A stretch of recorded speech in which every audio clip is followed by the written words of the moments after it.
So, Senator Grace Poe, what can you say was your fondest memory of Mamita Pilita Corrales?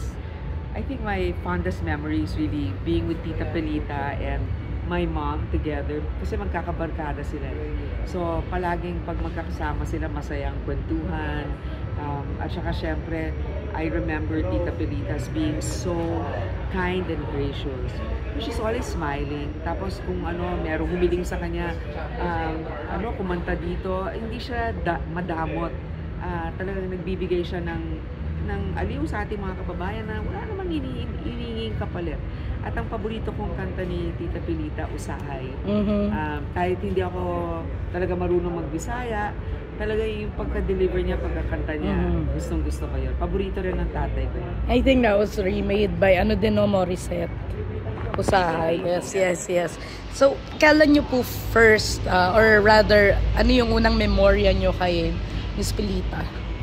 My first memory is always Tita Pelita being with the group of my mom. Kasama dyan sila Pempe Rodrigo, barkada sila Marichu Maceda, yun nga, si Tita Pempe. So, meron silang balik samahan. No? Yes. So, nagkikita-kita sila palagi. So, para sa akin, mga saling pusa lang kami, magkasama sila. Pero, yan, kasama kami sa kwentuhan, tawanan. So, kinalakihan ko na kaya sila Monching, kilala ko rin yan nung lumalaki ako, di ba? Jackie Lou, although si Monching is more yung nakikita ko. So, yeah. How does she make you feel when she's around? She always makes people feel very comfortable.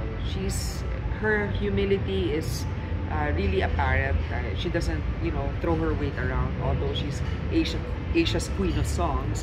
And basta si Tita Pelita, pag nakita mo, very stylish and all. But actually, kahit kumain kayo ng kamayan o pumunta kayo sa ibang lugar na hindi naman sosyal, marunong siya makibagay.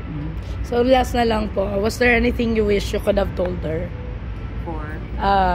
Was there anything you wish you could have told her? Well, no, I mean, I guess I should have said more that how I enjoy her songs. Paborito ko yung Usahay. Hindi ko yata nasabi sa kanya yun.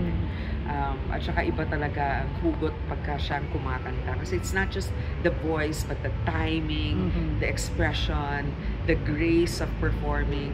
I wish I had told her that